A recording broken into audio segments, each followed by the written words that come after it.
Hello everyone and welcome to UP Wild's Wilderness Prayer Service. What is Watershed Discipleship live from the lake? Tonight we are going to sit quietly by the shores of Lake Superior. We're also going to hear, as we sit, some voices of the water stewards, the Great Lakes water stewards, on pondering that question. What is watershed discipleship? How is a part of our living out our faith tied to the life-giving waters around us?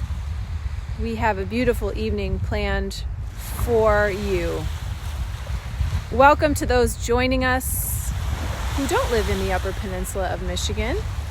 This is a time for you right now to share whatever you'd like to share. Your name, where you're watching from is always really fun to see as we build this community together. So go ahead and do that right now if you're watching live in the chat box. Even if you're watching this video at a later date, we're always checking the comments, so please go ahead and say hello, hola. I want to give you some perspective as to where you are right now. For those of you who are Upers, we are situated right now in between Marquette and Big Bay, Michigan. For those of you who are hikers, we are one step off of the North Country Trail. And to give you some perspective of literally where you are, we have the beautiful, majestic Lake Superior in our background, also known as Gitchagumi, the Native American term for this beautiful lake, as we are standing on Anishinaabe land. We have Little Presque Isle in the distance, and in the summer months, people like to go from the shores to the island. It's a popular tourist destination. But let's give you some perspective of what's on the other side of the lake. Check out these absolutely majestic red pines. I've actually never seen so many beautiful red pines standing guard on the shore in front of the lake, like a beautiful cathedral of trees. They're absolutely magnificent. And if you go to the video section of our website, you can find the Standing on Holy Ground hike that we did to Little Presque, where we actually walk through those red pines and take a trail to the lake. Behind me are the shores of the Huron Mountains. In the distance, you can even see the windmill next to Granite Loma. Such beautiful, untouched wilderness areas. I often think about how lucky we are to come and to be able to sit here within these beautiful, untouched areas of our wilderness.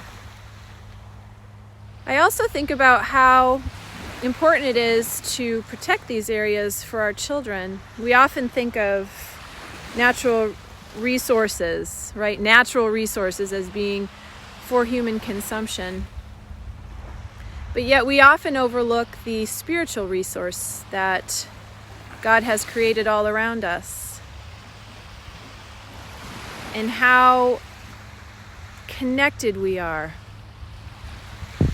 and how important it is for us to reflect and ponder our role, our place within the created order. And what a gift we have this evening to be able to broadcast live to you from the shores of this beautiful place, and to ponder our place in the mystery of all things, and to do it together in community. So let's begin our wilderness prayer service. We will sit along different spots of the shoreline as we hear those voices this evening. Welcome, everyone.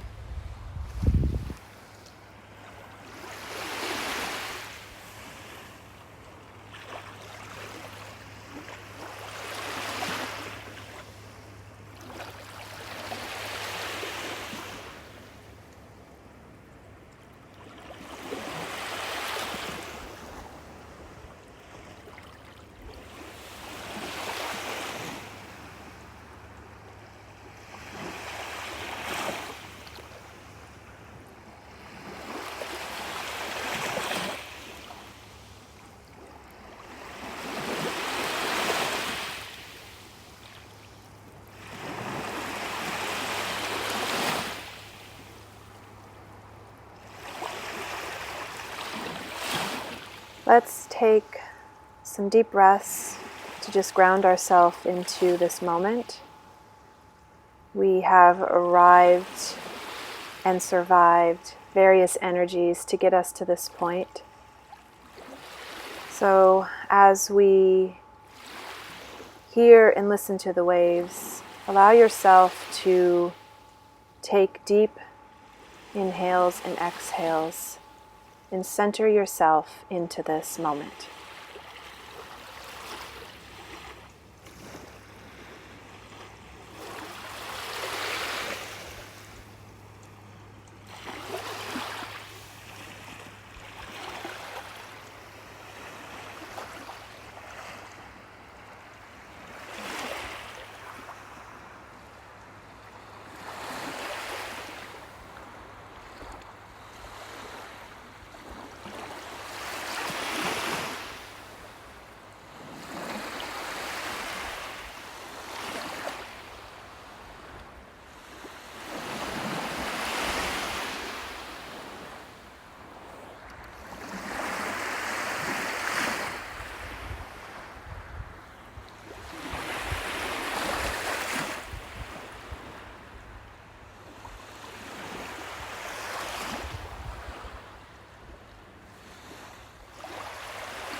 What is watershed discipleship?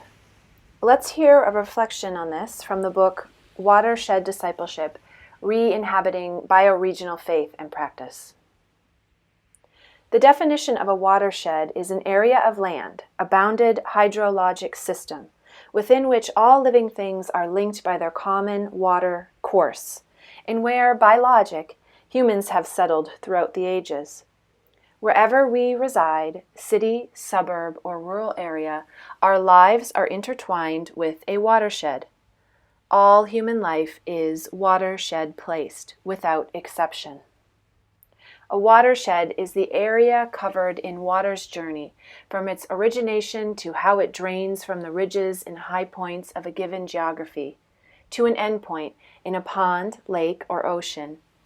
Each watershed comprises a unique mix of habitats that influence each other, including forests, wetlands, fields and meadows, rivers and lakes, farms and towns. Every living organism, including us, is dependent on the health of its watershed. To be conscious of this is a way of looking at the world. To be conscious of this as a Christian is to walk the way of discipleship. We have lost our way as creatures of God's biosphere. Yet, Christian hope begins where every other hope stands frozen stiff before the face of the unspeakable. Our task as Christians is nothing less than working to help turn our history around, which is, as it happens, the meaning of the biblical discourse of repentance. If we have alienated ourselves from the earth, thus it is to the earth that we must return. The land itself is an historical subject whose story must be relearned. If you read the passage, the Lord God took the man and put him in the Garden of Eden to till and to keep it. One could say there's too much tilling and not enough keeping. If we have allowed the earth and her life forms to be turned into commodities to be extracted and exploited,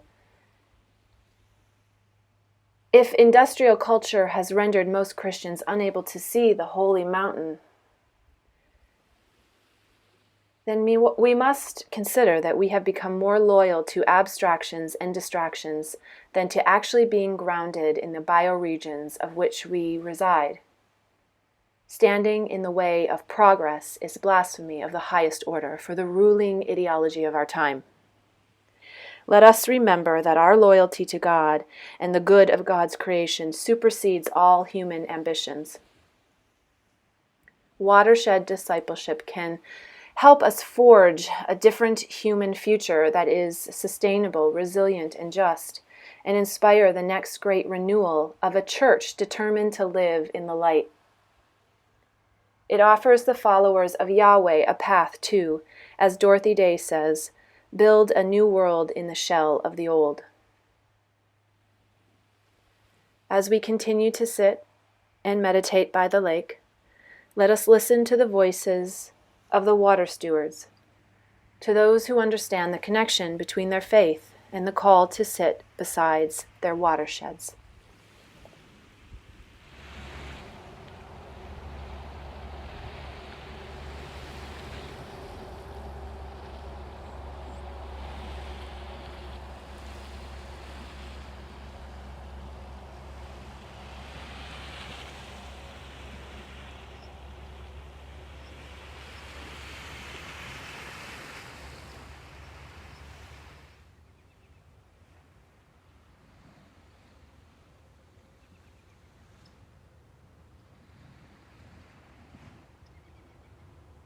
Hey, hi, Lanny. This is Ken Kelly. I want to say hi to you and to your growing wild church following. I want to respond to the questions around what it is to be a water steward and why should we be water stewards. Simply put, water, which is so often taken for granted, is our most precious resource. Those of us that live in water-abundant areas like the Great Lakes are probably most guilty. So many of the areas throughout the world are seriously water deficient, even in the U.S., where the southwest states they struggle to divide the available water. All life is dependent on water for its existence. To put that into perspective, water shortages and the amount of toxic water seriously threatens Mother Nature. The small contributions we make individually, however, can help exponentially. First, our direct contributions, and secondly, our efforts as models to increase effectiveness. Consider, if you will, the Flint water crisis, and more importantly, our careless, thoughtless use of this precious resource. So it's something for us all to pray about and think about and question our own use of this beautiful resource.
Being a water steward to me means understanding that water is the source and water is life, and life can't continue without it.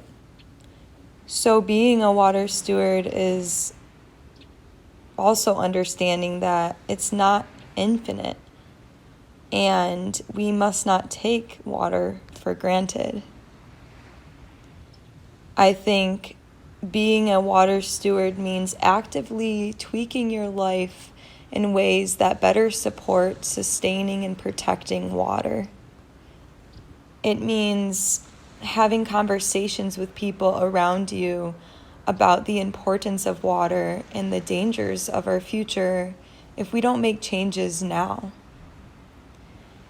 Being a water steward is going down to the lakes and rivers and appreciating and honoring its creation.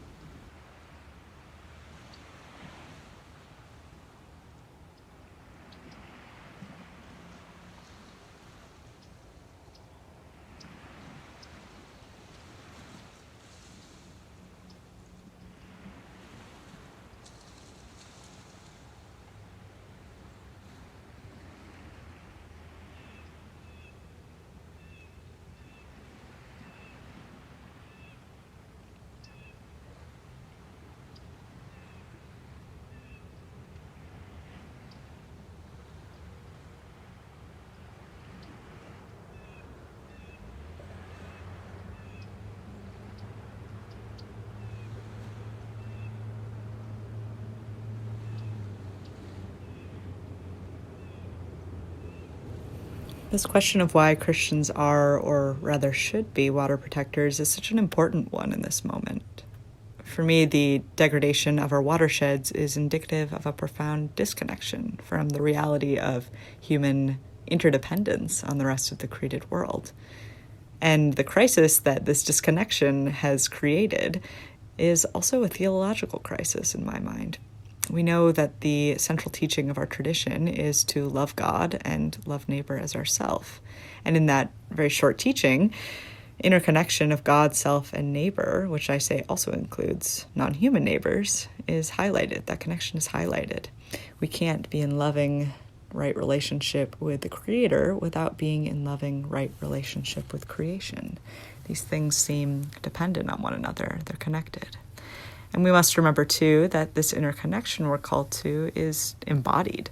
It isn't just a spiritual connection, but an enfleshed one. We remember that the divine came in flesh as Jesus. So this tells us that the material, the embodied, is important. And when it comes to water, the thing that makes up most of Earth and most of our bodies, we must see it and the creatures that live within it as an extension of our neighbor. We're called to love water as ourselves, knowing that in a very real way, protecting it protects ourselves. And we know that a relationship of care with water, our neighbor, helps us to be in more intimate and right relationship with the Creator God. We must, as Christians, see these things as connected, and we must strive to reverse the alienation of our present moment with practices of reconnection to water and to other essential elements of life.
I believe that the faith community has a great opportunity to join what Thomas Berry calls the great turning, and come back home and learn to bless and defend and celebrate the earth as we know it, the natural world. There is a Jewish saying that each morning God brings his angels together and says, where does the world need to be healed? I think we have our answer now to protect, celebrate, and defend our water resources here and around the globe.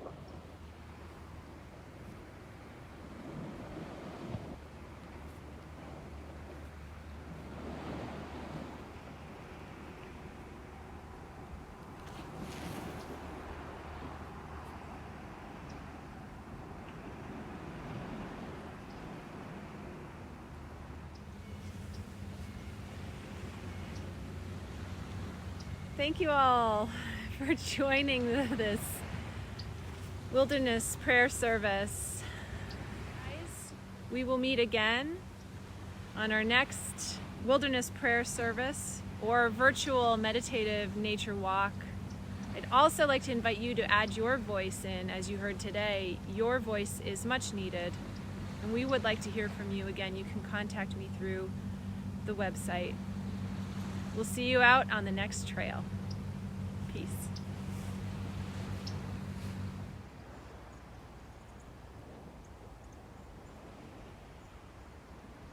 Here we sit at the shores of Lake Superior, the headwaters for all the Great Lakes. The largest freshwater lake in the world by surface area, the size of South Carolina, with enough water to cover the entire landmass of North and South America in 12 inches of water. She is fed by more than 200 rivers, many coming from Canada. She is ancient. She was formed by glaciers, and her rising temperatures still speak of her connection with ice. The shores of the lakes will forever be at risk from the fallen hearts of men. We are in a spiritual battle for the preservation of life. And we must constantly be on guard, forever at the gates of our hearts, continuously in prayer, in alignment with the love that supports all things, defending the preservation of life, fighting for the good of this world. We are waking up to the way.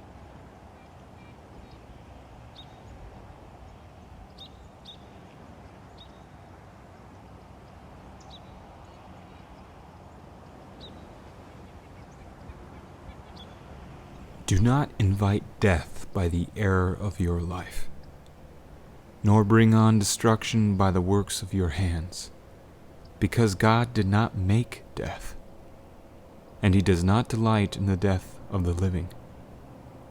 For he created all things that they might exist, and the generative forces of the world are wholesome, and there is no destructive poison in them, and the dominion of Hades is not on earth, for righteousness is immortal.